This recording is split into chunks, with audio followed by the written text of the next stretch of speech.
Welcome back. We discussed most common social engineering attacks, but now let's take a look at how we can prevent and how we can recognize when these types of the attacks occur. Let's start off with fake spoofed emails. So I found this cool article on this website which kind of explains it really well how you can detect a phishing email. So phishing emails are usually sent for you to enter some type of information, to download some type of software, or to give any type of important information out to the person that's trying to target you. Here, this website goes through 5 simple steps to detect a phishing email.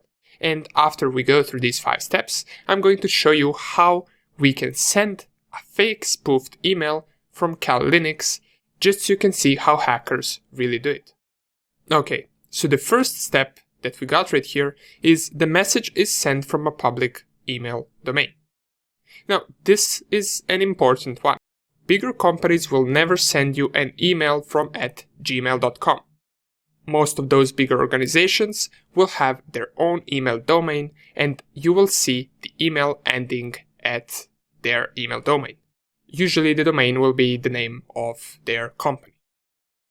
Okay, so this is an important one. So if you're, for example, getting an email from Facebook or PayPal or any bigger platform, it will never end in @gmail.com.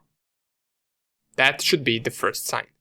Here we have an example of a fake PayPal phishing email, and there are a few things wrong with this. First one, if we check the from part right here, it gives a fake PayPal address. PayPal address will never be PayPal@noticeaccess273.com. The second thing is that platforms such as PayPal usually never talk to their customer by typing "Dear Customer." They will refer to you with your full first and last name. In case you even get an email like this from PayPal or any other bigger company and you're not sure whether it's phishing or not, just go straight to the website and log in, and never log in through these links on emails. Since if this is a phishing email, then this login button will also lead to a phishing page. Okay, you can read through all of this. This one is another step that's common. The domain name is misspelled. Now this can either be intentionally or by mistake. Usually this misspelled part is in the website name itself. As it says right here, the hacker can't really buy the exact domain that's already registered. He can add a letter or 2 double letters, and you as a user might not notice any difference, but you should always check whether the link is legit. Okay.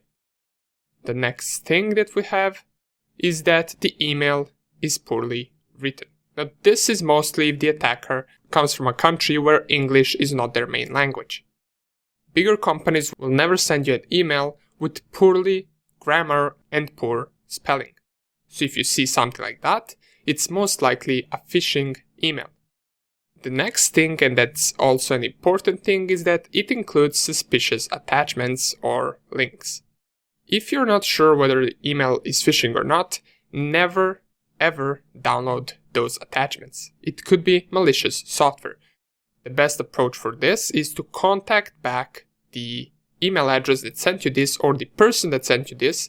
So for example, if your friend sent you an email with an attachment and you're not sure whether the email is phishing or not, because it does have some things that might point to it being a phishing email, try to contact that friend and ask them if they sent you an email. Usually that's the most simple thing to do, and it will give away whether that email is phishing or not. And last but not least, we have this part. The message creates a sense of urgency, and we already talked about this in the previous video. They will always try to make you do things as fast as possible. Now the reason to that is because you don't really have enough time to think through that email. If the person that's sending the email is your boss or something, you don't want to waste their time, you don't want to look bad in front of them, and you will do exactly as they say as fast as possible without even checking. So these types of phishing emails will usually send a message that creates a sense of urgency. Now, these are some of the simple 5 steps, but now let's look how hackers can actually send these type of emails.